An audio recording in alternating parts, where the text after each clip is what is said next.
go. Okay. Good evening and welcome to Curiosities Live. Here at UTS Central, we are on the lands of the Gadigal people of the Eora Nation, and I wish to begin today formally by acknowledging the traditional owners of the land on which we meet. And as someone who lives and works on Darug land, it is a real treat to be able to come over to the lands of the Gadigal, to a saltwater people. I want to pay respect to elders past, present, and as a teacher, those elders who are emerging, who we have the great opportunity and privilege of growing, caring, and cultivating.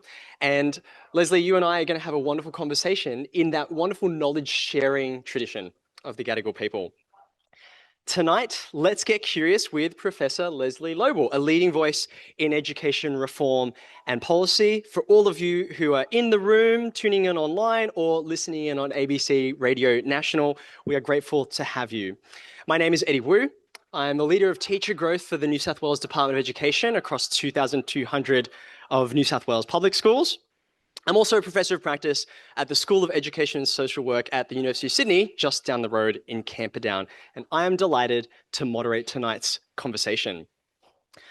Leslie and I are here to explore one of the biggest questions facing not only schools, but all of society today. How is artificial intelligence changing the way that students learn? AI tools are already being used in classrooms and homes around the world. They can support learning, spark ideas, and improve efficiency. But they also raise important questions about critical thinking, effort, independence, and also how young people develop lasting knowledge that is secure and will make a difference in their lives. Tonight, Leslie and I are looking forward to unpacking what the research tells us, what risks and opportunities are emerging, and how schools can respond in ways that place learning at the centre. Now, even though I know there are many people tuning in online, and we're very grateful for them, hello to all of you there, I'm actually going to spend over the next 90 seconds a moment privileging the people who have made the journey in tonight, braved public transport, or somehow found parking in the Sydney CBD.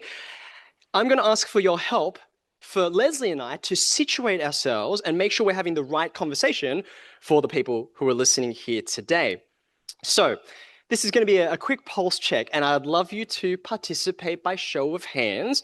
Firstly, I wonder if you could raise your hand for us, if your work is being affected in some way, shape, or form by AI today. Could I get a show of hands? Okay, a few hands. I'm looking at the proportions. Wonderful. Thank you. Hands down. So that was from a professional sphere. I wonder how many people have family, perhaps a young person in their lives, and in your conversations with them, I'm thinking perhaps of my 3 children who are all high school aged. I wonder if anyone can say, oh, it's my family actually that I'm interested in the world they're growing up in. AI is going to affect them. Hands up if that's you. Okay, excellent. Another proportion. Thank you. Hands down. Bit of both. That's okay. One last show of hands here. As an event that's at an event where we're focused on education, I would love to see where the educators in the room are. So I know there are people who are teachers past and present, people who are supporting education in universities or other organizations alongside schools. Could I get a show of hands where the educators are? Wonderful. Okay, thank you so much. That was my show of hands. Last audience participation for now anyway. Instead of by show of hands, I wonder if by show of thumbs, you might tell me how it is that you are feeling about artificial intelligence at the moment. Are you optimistic, pessimistic, some mixture of the two? So I wonder if everyone would raise their fist for me. Everyone in the room would be really helpful, okay? And let's get a thumb position. So I wonder where you are at. Oh, this is so interesting. Leslie, are you sitting on the fence? Yeah. That's okay. All right. Thank you. All right, hands down. I really appreciate that. So for those joining us online and also in person, you can see we have a QR code here, and we would love for you to place questions in the Q&A. Please do that throughout the session. If you're anything like me, you'll think of something really interesting, and by the time question time arrives, you will have had that thought evacuate your mind by that time. So we'd love you to be doing that as you go.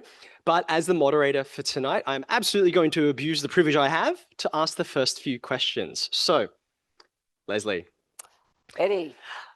This conversation about AI over the last couple of years, it has been full of grand statements. And 80% of students say they use it in one form or another. Of course, this is across different ages, but certainly as they get on in their schooling and education lives. And 2/3 of teachers. So the third highest usage in the OECD is amongst Australian teachers. So once AI has become a universal aspect of education, we can no longer say, let's go back and not have it at all. And what we have to think about instead is what are the core aims that we have, the goals for education in Australia, the excellence and equity that we seek from education, and then where does AI play a role in getting us closer to that? That's the fundamental frame in which we need to see it. Now, as you said, AI can have a lot of positive benefits, workload reduction, Australian teachers on average getting close to 50 hours a week, and a lot of that, well, less than half of that is face-to-face teaching. There's a lot of administrative work, and AI can help reduce that. We know that AI and its adaptive and data presentations can assist with differentiation, and that's become so important in more and more complex classrooms in which teachers are working. It can help with students with disability and special learning needs. It can help with students who have fallen behind and need extra tuition. And in fact, some of the strongest evidence is around the use of adaptive tutoring tools and how they can lift and underscore learning gains in areas, particularly maths, for example, where students have fallen behind. That said, there are some pretty big cautions around AI, and we have to take them seriously. I'll say they kind of fall into three buckets. The first is governance, safety, security, privacy, absence of bias, all those things. That is where, in both policy and other spheres, we are spending the bulk of our time talking about AI in education. There are two other risks that are important, and we cannot put them in the too hard basket and ignore them. The first is equity.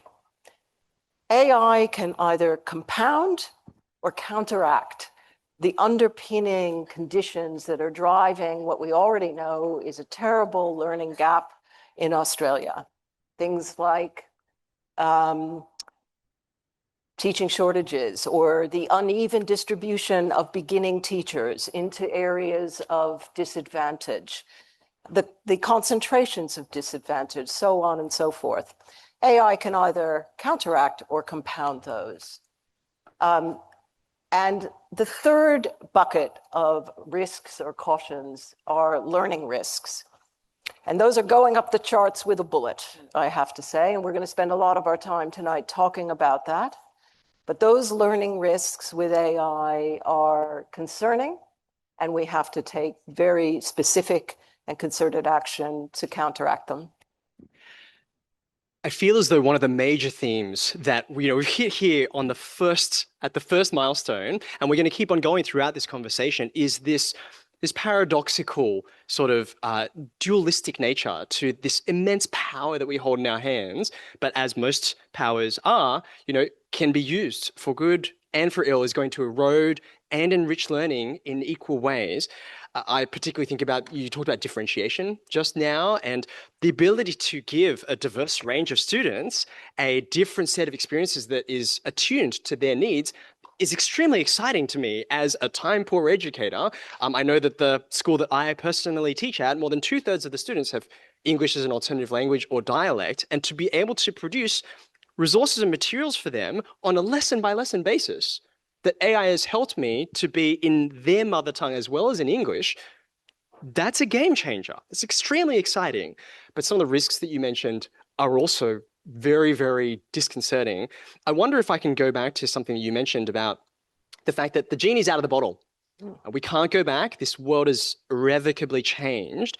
And as a classroom teacher, the thing I want most for all of my students is that they can leave at the end of year 12 to navigate the world successfully and also be equipped to contribute and make a positive difference to their communities. So given that world that they're moving into, as you have put it, is changed and isn't going back, can you give us a sense of how AI changes the knowledge and skills that our students are going to need to be able to flourish in that new world? Well, firstly, I'd say it's a fool's game to try to answer that question and say, as of today, in June 2026, I can predict what somebody in kindergarten is going to need 12 years or 13 years later.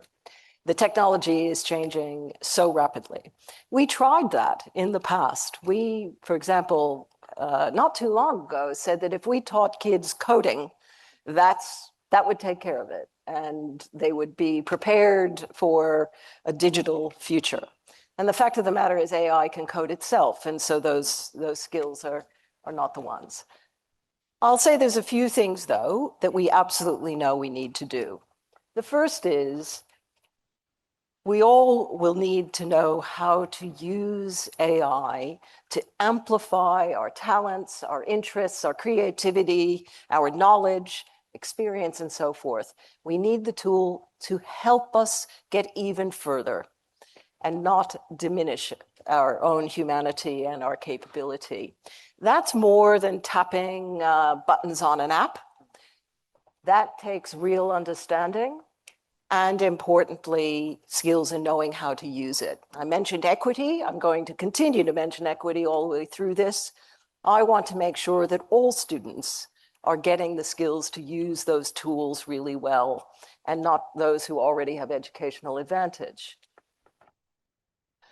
I think more importantly, or at least as importantly, the basic tenets and evidence around what matters for education and learning is the most important ingredient in how we will prepare students for the future that you desire and envision for your own students. Literacy and numeracy to access learning. You simply cannot access learning if you don't have it. We must start with that and very high levels of it. We need knowledge and content mastery built on a quality curriculum. And then we need particularly critical thinking. We need the thinking skills that allow you to build upon your basic skills and your knowledge to then understand more deeply new concepts, learn them, apply them, evaluate them, discernment and judgment, all those things that are so important will become even more important in an AI world. So for me, that's the really good news, is that in the midst of this new technological vector that is affecting education just as everything else, the fundamentals remain exactly the same. And in fact, it's a moment where we have to double down on just how important great teaching is. And we have to give teachers the tools and support to be able to do that. That is becoming increasingly complex and challenging because this world is changing under our feet constantly. The AI is doing a new thing every single week. I do think about the fact that this new world that we're going into, even just rewinding just a few years. I mean, I wonder how many people here in the room or online can resonate with the fact that I grew up in a house with an Encyclopedia Britannica set proudly displayed on the shelf. For some of our younger people in the room, an encyclopedia is a kind of book. A book is an object with paper page. I won't keep on going.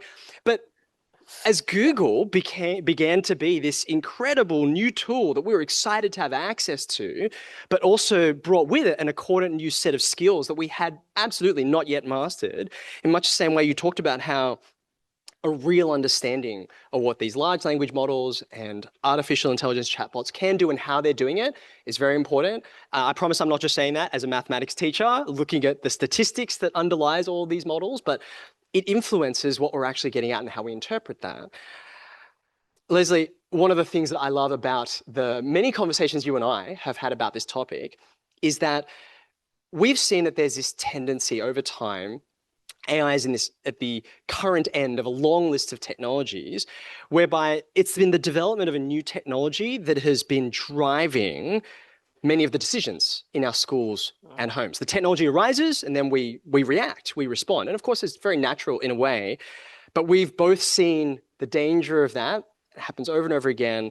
And we've discussed the importance of not the technology being in the driver's seat, but of sound educational thinking being in the driver's seat. So I wonder if you can help us understand some of that sound educational thinking. I'm particularly interested in something I know you and your colleagues here at UTS have looked at a lot, which is cognitive offloading, which I know is a phrase some people in the room, because you're here and you're interested, have heard of, but not all of us have. So can you help us understand the educational thinking under that and its implications? I'll try to do this without making people fall asleep.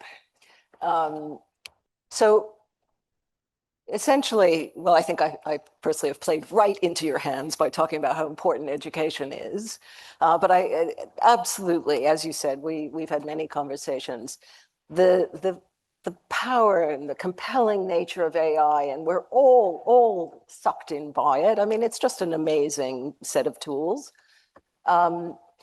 Is so compelling that it does start to drive us towards thinking that we have to respond to it rather than thinking about how that set of tools, like any piece of technology, including a book or a textbook, supports the learning. Cognitive offloading. Essentially, all that is when we hand over to some sort of external, it doesn't have to be a piece of technology, but we externally shift some of our memory stores to an external device to free up cognitive space for us otherwise. So cognitive offloading can be positive and beneficial, or it can be negative and detrimental. So for example, when you write a shopping list, when you write down a phone number, when you're a student and you take notes in class, rather than try to, this working memory is very limited that we have. And all brains are basically built in the same way, with this small working memory for new information that holds very little. In fact, by some studies, we can't handle much more than 4 things at once in that working memory, or we get stressed and we have excess load.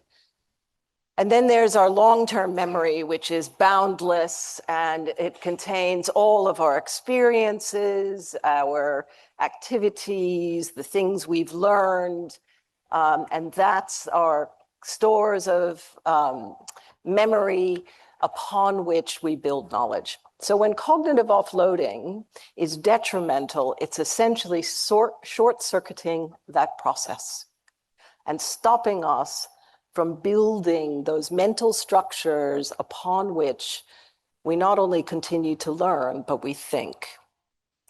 And AI, unfortunately, part of its beauty is that it is designed with all the incentives in the world to push us more towards the detrimental.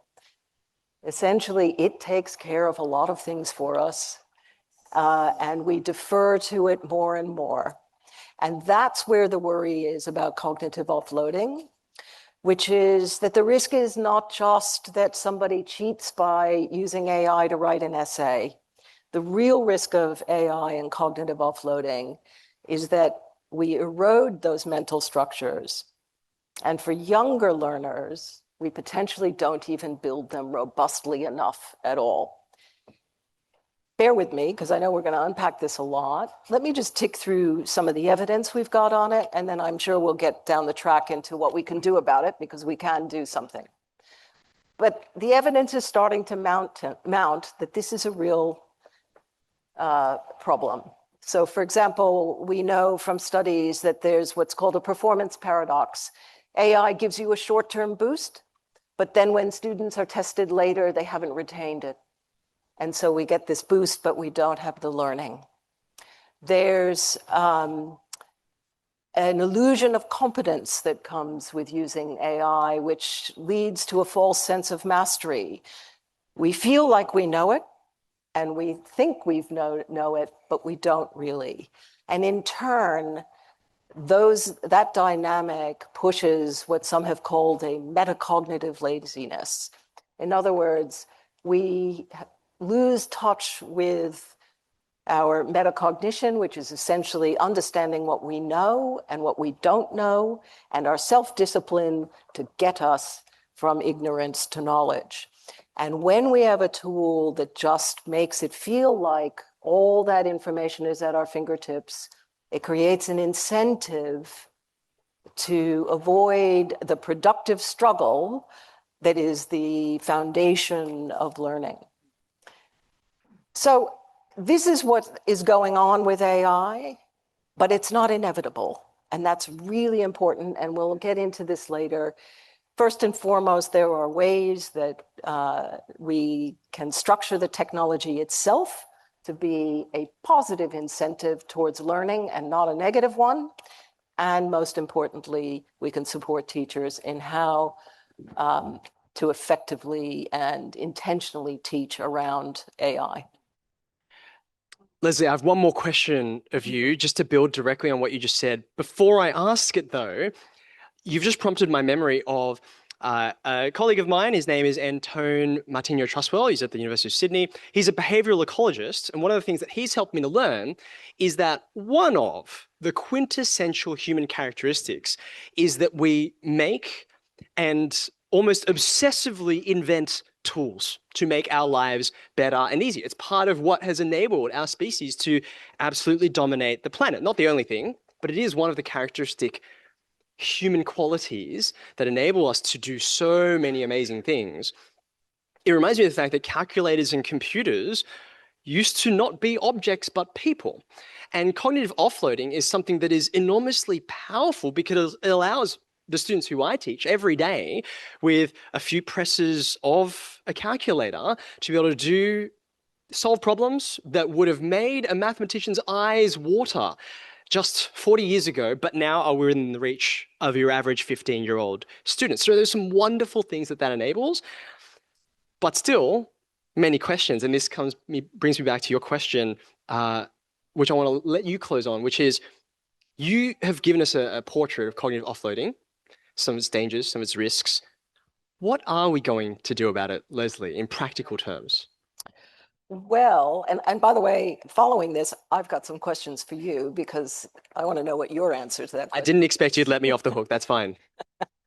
So I mentioned before that let's start with just the technology itself. The vast majority of AI-backed learning tools are not connected to the Australian curriculum, for example. And UNESCO, amongst others, has found that they very rarely, sadly, are built on strong evidence-based pedagogical design principles. So they may be, all that user testing was all fine and good, but it was all about the technology and not about the pedagogical structure of the tools. And what we are seeing in many of the studies I mentioned on cognitive offloading, those studies also show that when it's a well-designed tool, it in fact can flip that equation so that it can prompt and deepen student thinking by not providing an answer, for example, by challenging a student's reasoning, and all sorts of ways you can design it so that it can be a positive influence and drive deeper learning. But the most important thing is going to be, for example, what teachers can do. And this is where, if we go back to the things that you and the teachers in the room were trained on, you would tell me exactly what we need to be doing, even when we talk about AI. So one of the foundational aspects is that you start with highly structured and scaffolded learning, and you build through progressive amounts of information, practice, repetition, and the like. You move students towards mastery and progressive independence. We have to take that same principle to how we teach students about using AI and how we structure the use of AI. highly structured and guided at the beginning, and I think especially for the youngest learners, and then more and more independence once those metacognitive skills and knowledge stores have been developed. Things like checking for understanding, very important in an AI context. You do it reflexively as the great teacher that you are. Every good teacher does. We need to do that very intentionally, explicitly now with AI. We need to, rather than saying things like, don't trust AI, it's dangerous or it hallucinates, we need to build into the muscle memory of every student verification processes so that they aren't having to verify everything that AI has given them, but maybe 2 or 3 sources. Go to the primary source and see whether it's accurate, so that you're building a verification mindset, which, by the way, is part of critical thinking as well. So these are some techniques that build on the fundamentals of what teachers already know how to do. Metacognition and self-regulation as a core part of what teachers are doing, because we're imparting skills to young learners about what it means to take initiative, to understand where they need to learn more and so forth. This is what I meant by saying we need to double down on that. Quality teaching and the way we learn isn't changing because of AI, but the context means we have to really focus on it, and we have to make it the centerpiece of what we're doing and give teachers the support and the agency to do that. Can I ask you my questions? I suppose I should let you have the Yeah, privilege. because I wanted, just building on that, to get your view of, I'm saying teachers are essential. I bet you anything you're going to say they're essential as well. So what do you see as the things that teachers are going to be able to do and do already that AI just simply won't? You're right, I do have an opinion on this one, Leslie. Shock, horror, surprise. And obviously, I should plant my flag in the sand. You'd expect someone like me to say, yes, teachers are indispensable, but I'd like to say it's not just because of, some vaunted sense of self-preservation that I believe that. I've got a couple of thoughts in my mind. One directly builds off of something you just said about the pedagogical principles that you can, people don't always, but you can build into an AI model that will help it be more effective. You talked about not always being as helpful as necessarily a user would like a chatbot to be and instantly gives the answers. So this is a known thing, right? And so much of, Claude, ChatGPT, Copilot, it's quite well established how sycophantic these models are because they are trying to drive continued use and engagement, and our fragile little psyches are quite easy to manipulate in those ways. And one of the things that's interesting to me as I've seen students use AI models that have more, say, for example, Socratic models built into them, and those principles are there. We absolutely see the difference that those principles built into the models can have. We also notice students often do not like using said models because the sycophantic model is much more friendly and affectionate to us and makes us feel amazing. And one of the things which I note is a distinction which perhaps one day we will cross that boundary, but I sense that at the moment we are a long way off from that, is that as a teacher, what am I doing in the classroom to help my students learn? Well, there are a set of things which I do from the front of the classroom, but that makes up perhaps a third, ambitiously a half of the actual teaching and learning that I'm helping to lead. Much more of it is actually happening as I wander around the classroom. I'm looking at what students are doing. I'm listening to the conversations they're having, and I'm making choices in the moment about where I will intervene, which questions my students will give to me that I respond to, and which ones I will return with another question, which again, students learn to dislike, but realize it is fundamental to their own learning processes. At least for now, one of the key things that all AI models, large language models share is that they wait for us to come to them. They wait for us to prompt. And if you're a good prompter, if you're effective at prompting, you'll be better at using that. But if you do not prompt the model to begin with, or if you don't like the prompts and the responses and you walk away, the usefulness of that model, well, it may as well no longer exist. And that activity and initiative and choice of the teacher is something we are still quite distant from AI being able to mimic and analog. I'll give you one other because I promised to. I love building the knowledge and skill and understanding of my students. But any teacher who has spent any amount of time in the classroom and loves what they do and are good at it will tell you very quickly that knowledge and skills and understanding are a subset of the teacher's role and the teacher's privilege in the classroom. We are there to help grow human beings, not just aspire to academic outcomes. And I say that as someone who loves aspiring to academic outcomes, but knows that it's a slice of what I care about for my students. And we haven't talked at all about AI for companionship tonight, and that's probably a discussion for another evening. But while we have a facsimile of something that looks like it resembles a relationship, that is all that it is. It's a facsimile that resembles that. And as human beings, our cognitive framework and our affective framework is all built to have relationships with other human beings.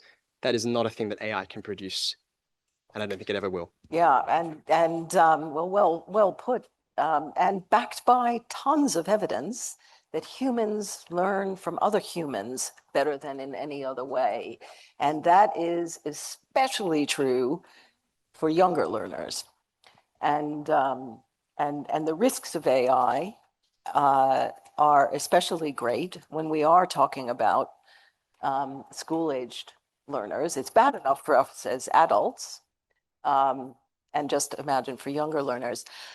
So I want to ask you as well then, you said, you're right. I mean, AI it's just so compelling. And as you said, it's designed that way, and makes people want to use it more and more. And that's another thing the cognitive uploading studies are showing is increased dependency on it. So your students, I'm sure, use AI in one way or another. They're very clever. What would you say to them about how they should approach using AI in the context of learning? Leslie, the way you framed that question, what would I say, supposes that this is a hypothetical idea for me, and it is not. It's a reality that I see in the classroom every day, I see in my home every day. What do I actually say to my students? It's of course worth acknowledging, and all of the teachers here in the room and tuning in online know there is no silver bullet that is going to work for every student in every context. So far be it from me to claim that I've got the thing which everyone should go back to their schools and say, well, this will solve everything. With the diversity of the students who I have, for me, probably the key drivers are, number one, about motivation, and number two, about what is it that students are actually wanting to get out of school. There's only so far I can get saying to my students, trying to convince them, well, this is going to be on the exam.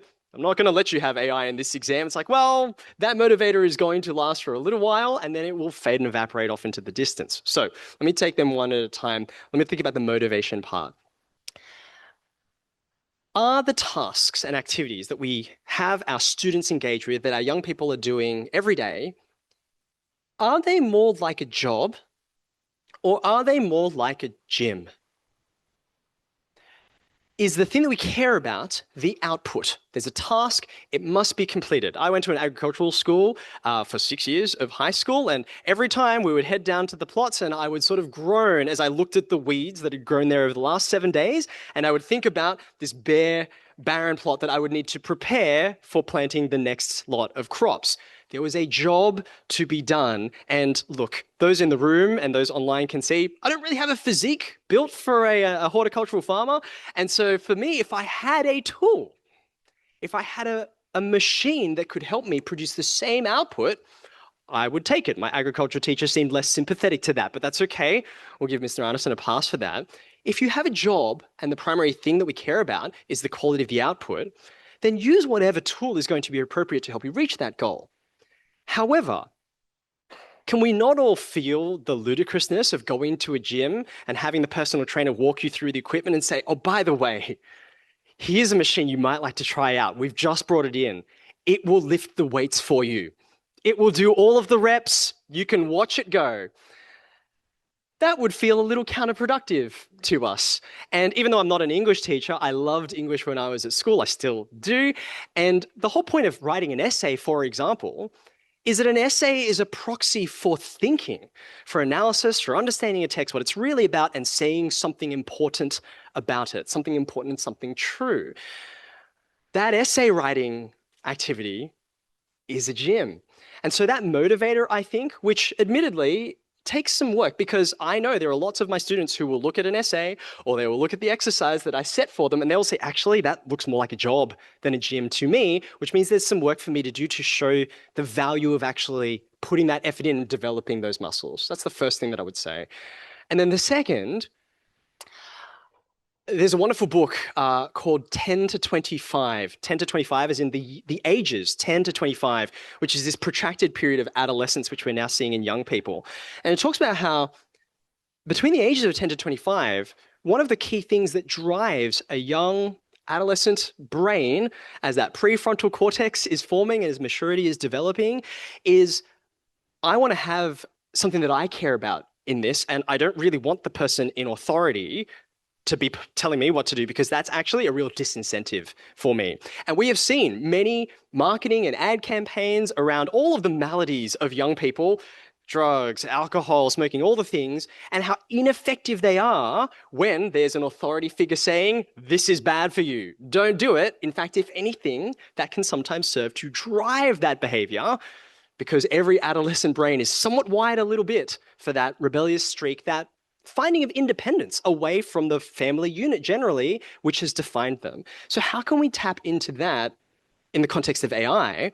Well, I'd like to think that helping people see, I don't know how many of you have heard the phrase, if you're not paying for a product, you're not getting a product, you are the product. And to help young people realize, actually, hold on a second, I'm the business value here, and my attention and my language, these large language models famously need tens of millions of words to be able to produce their facsimile of human logic. I'm being taken advantage of here. To be able to tap into that, I've found to be a very powerful signal to a young person that I'm not just going to sit here and be taken advantage of. There's something I want to take for myself here and own my education. So hopefully that is helpful to the educators listening in. I thought you were headed to saying we need a bunch of influencers. I wasn't not saying that. Influencers.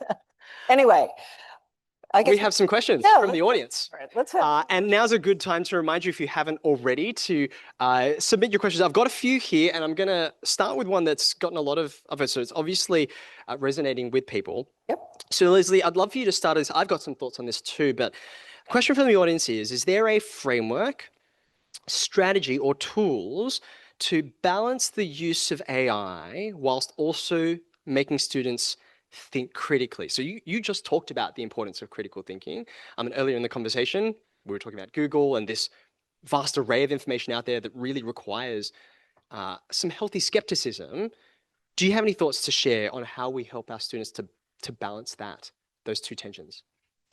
Yeah, well, great question. And I think it's, as I said, very intentionally and explicitly teaching around how AI can provide us with positive, beneficial boost to our learning, and then being quite explicit and intentional in our teaching around where that isn't. So I started to go through some. So we have to move from, so a lot of that is built off of, to be honest, a basic learning principles that are well researched and cognitively quite sound.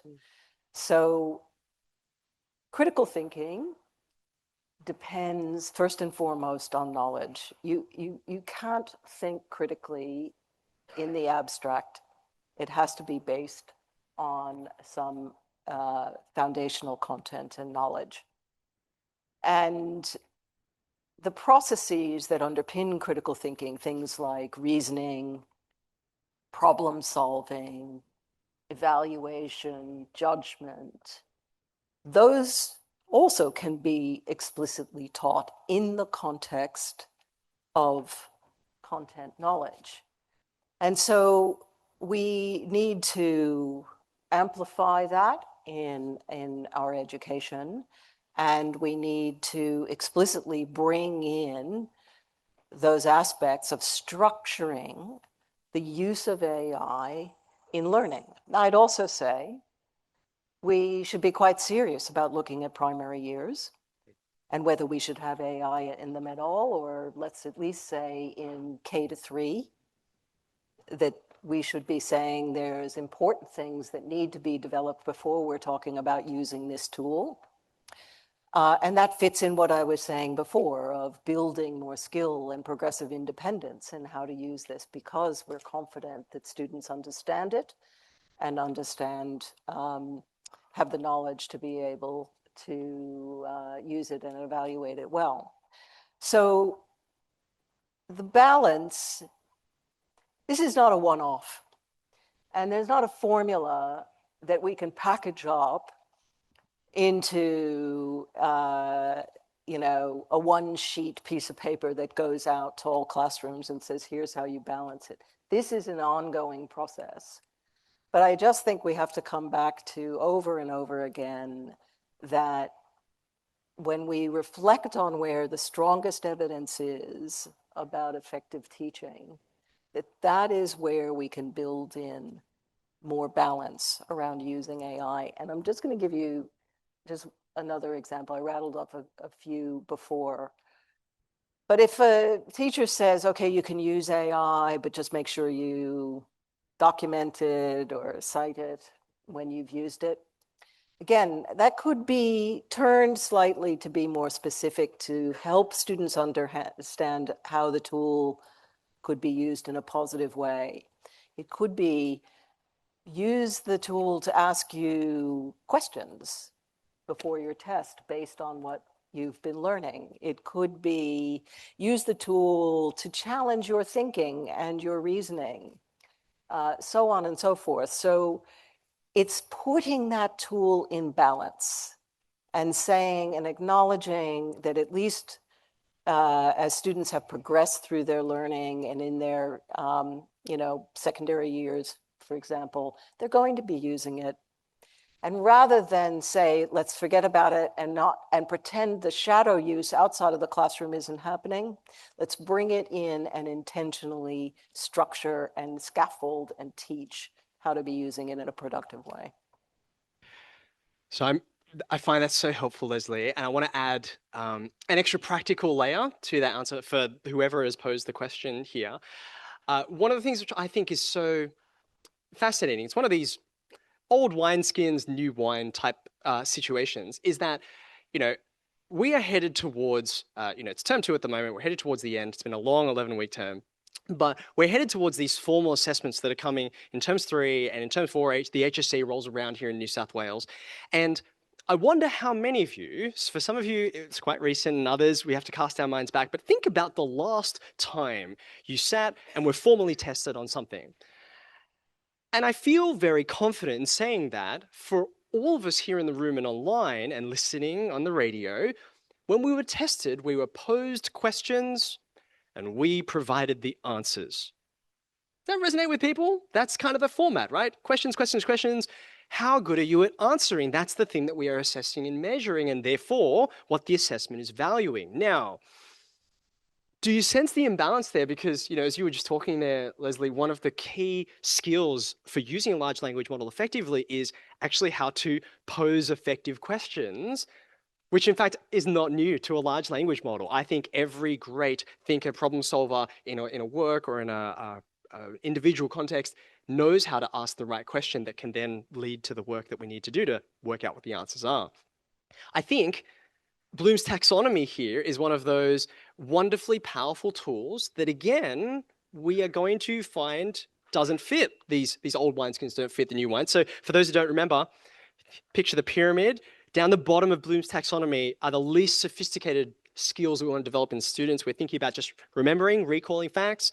We move to understanding, applying, analysis, evaluation, and then creation.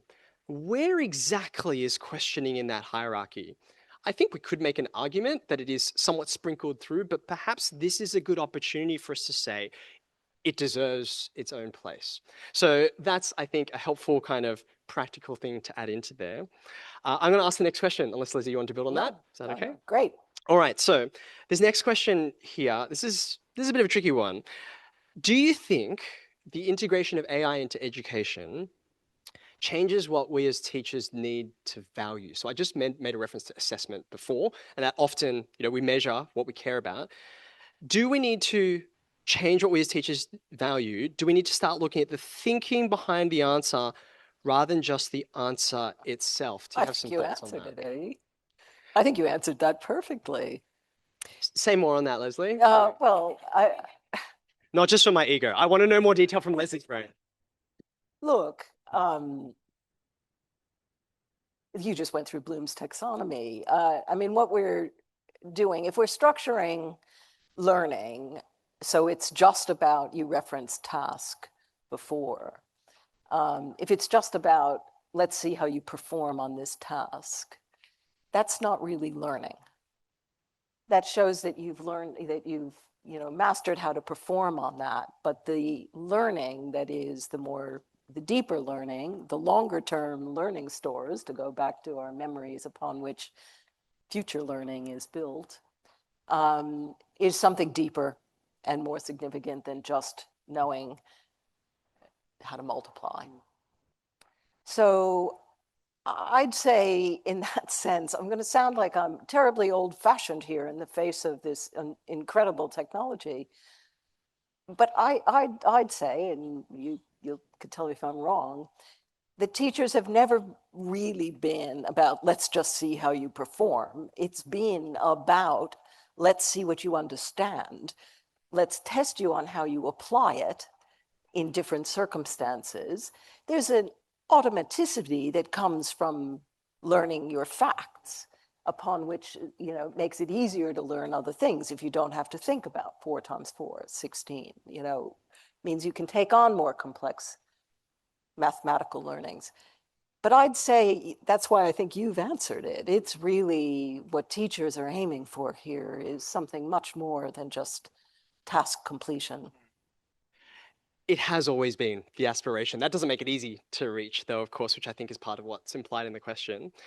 This next question has actually interestingly been phrased to me, so I'll take my first bite at it, but I'm interested in your opinion on this. So the question is, how would I advise my students and my children to use AI to excel in their work and enhance their learning? So what's the advice to students as they're sitting in front of their Copilot or Claude or ChatGPT blinking cursor? In addition to what we've already sort of established tonight, I think that the most helpful litmus test that I use for my students and for my own children is this helping you to think more, or is it helping you to think less? I have to go to something extremely simple because, frankly, my children will tune out anytime I go more than 15 words into a sentence, and it's a very helpful heuristic, I think. If we are using the technology because I'm really struggling to come up with something, maybe it'll just give me a kickstart. Well, in that case, it's helping me think less. And if I'm really up against the wall, sometimes I will reach for that, but I know that that is a lesser use of the AI than, you actually referenced this before, going to something like Notebook LM. I wonder how many people in the room have given it a go, actually providing it with my own notes that I've taken by hand and saying, okay, you can read this.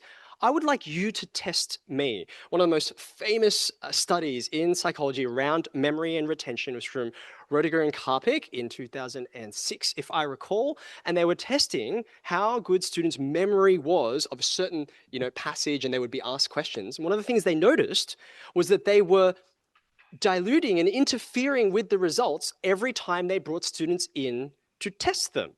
The more students were brought in to be tested, the more their recall improved, because it's the act of retrieval which actually helped to reinforce and signal to our brains, you need to build some synaptic pathways here because you seem to be needing this information over and over again. I'm going to make it accessible to you, as you mentioned, in that automatic way.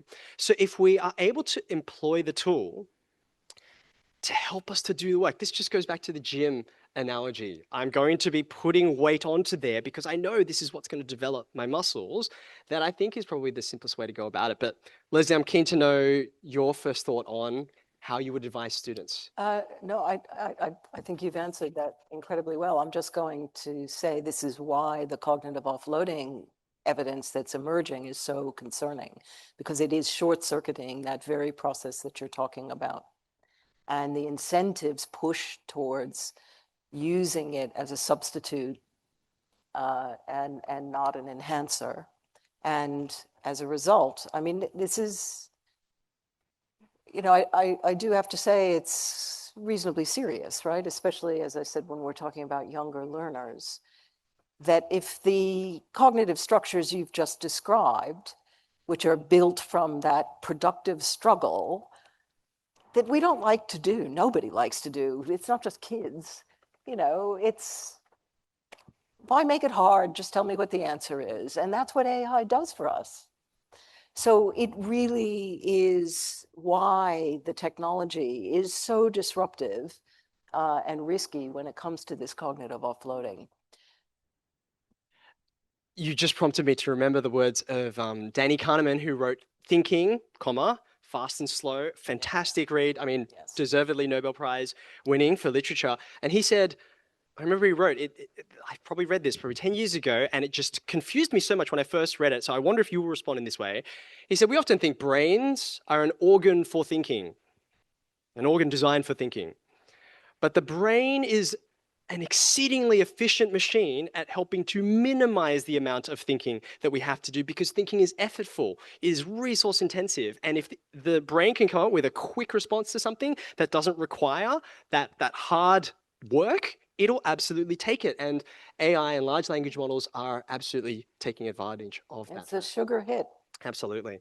Okay, I want to close on a question that is casting towards the future and some hope as well. But before I do that, just one final one from the audience.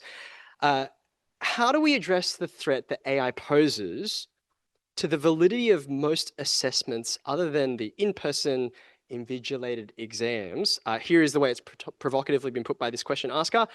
Is the extended take-home essay now dead? Your thoughts, Leslie? Not if we have intentionally, couple of things. One, if we have successfully and intentionally built strong skills in how to use AI productively, then I would like to think that students might use it. You know, every parent here says this as well, right? When your child asks you for the answer to the question, you'd say, well, you try it first, honey. Right? And they hate that. They just want the answer. But it's like, that's what we do because we know getting that initial thing first. So if we have already sort of structured and scaffolded the learning about AI in the context of our broader learning, then if it's write your essay first, then use AI to challenge the reasoning, or use AI to point out errors in your thinking. That's a very different story. And I understand what you said before about your own children, but sometimes, especially if you've moved towards, progressive independence, there's nothing wrong with that. Getting the tool to be the provocateur to help you be better.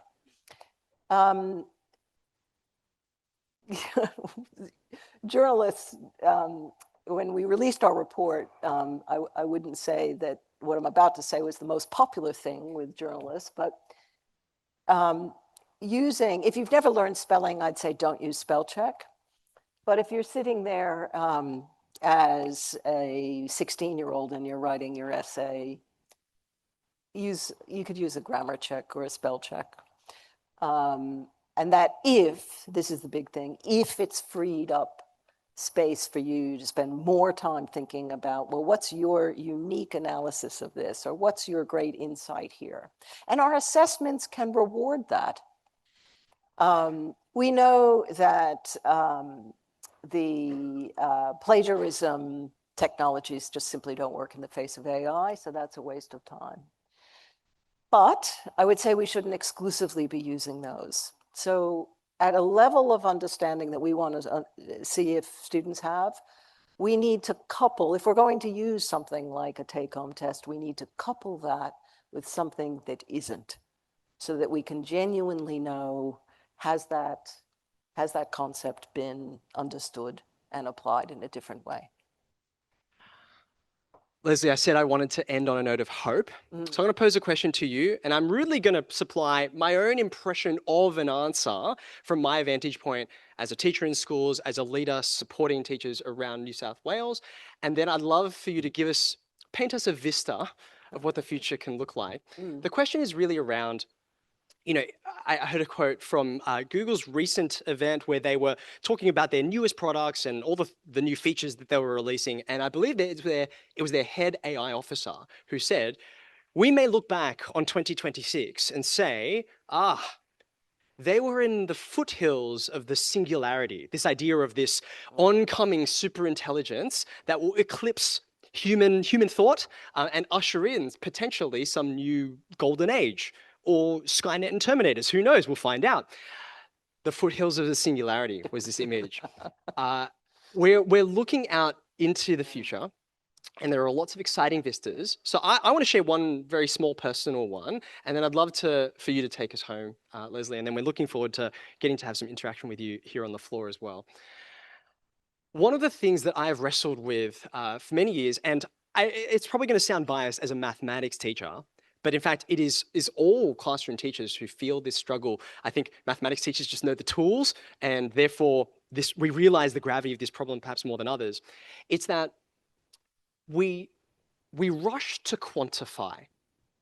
And when it comes to student achievement, we love to be able to score students, to be able to put them on a scale and be able to say, all right, I can sense how well, I can report to you how you've achieved. And that's really helpful for formative feedback. But I think about the work of Dylan William in formative assessment and how he said, it's more valuable to give students qualitative feedback than quantitative feedback. Give them comments and instructive ideas rather than just a score.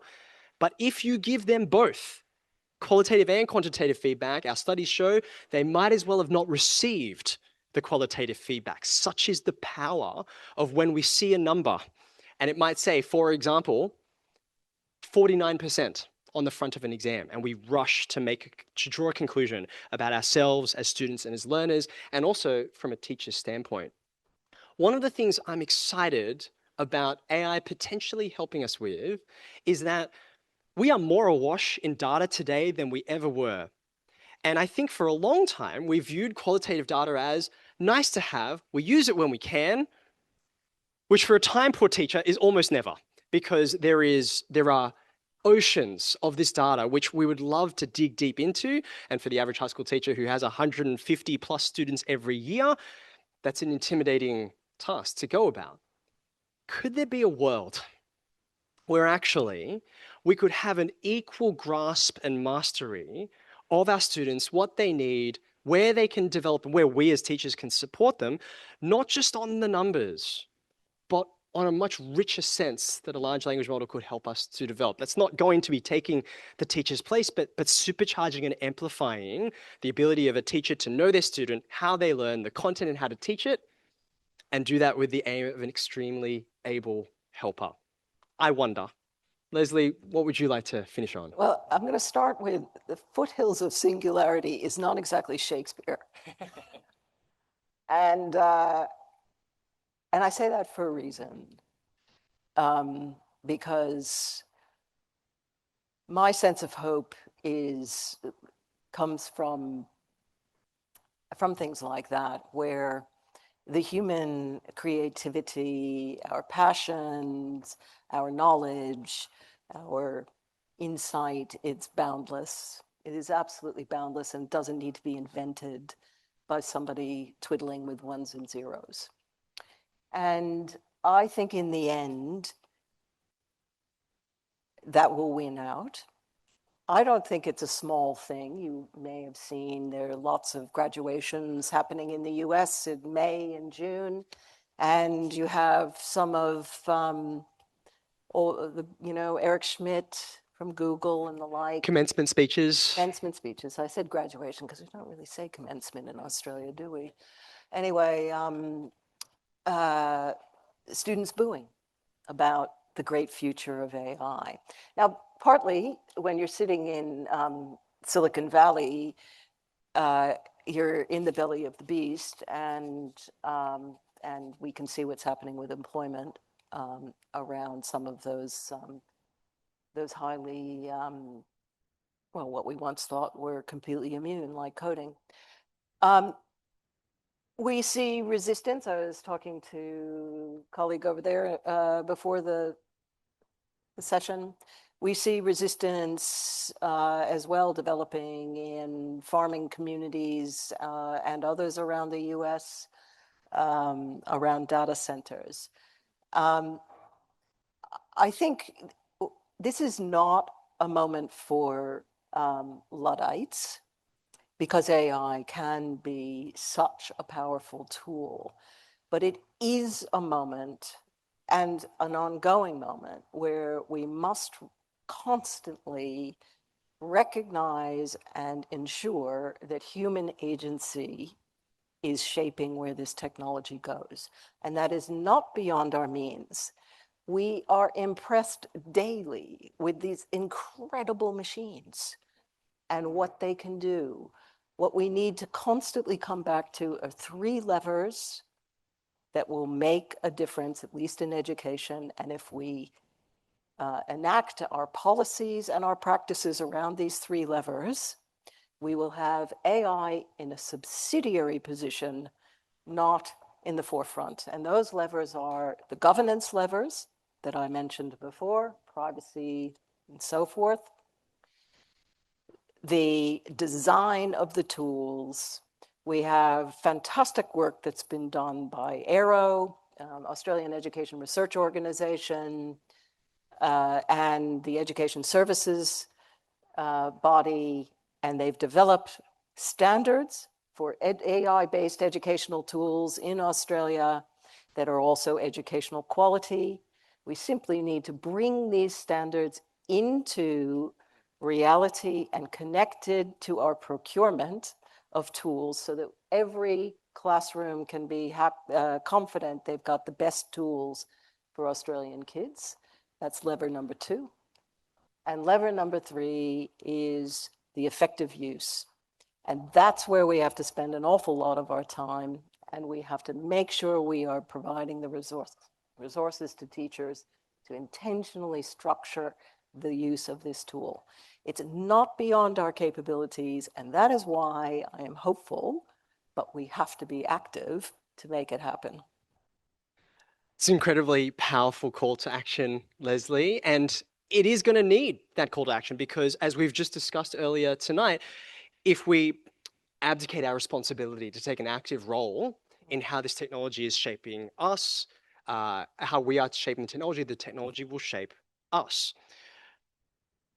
We are so grateful for all of you having joined us for this discussion tonight. I hope you have found it at least half as interesting and stimulating as I have up here on the stage. Would you join me in thanking Professor Leslie Loble tonight for her thoughts? Thank you so much, audience, to those of us joining online as well, for your thoughtful questions and your engagement.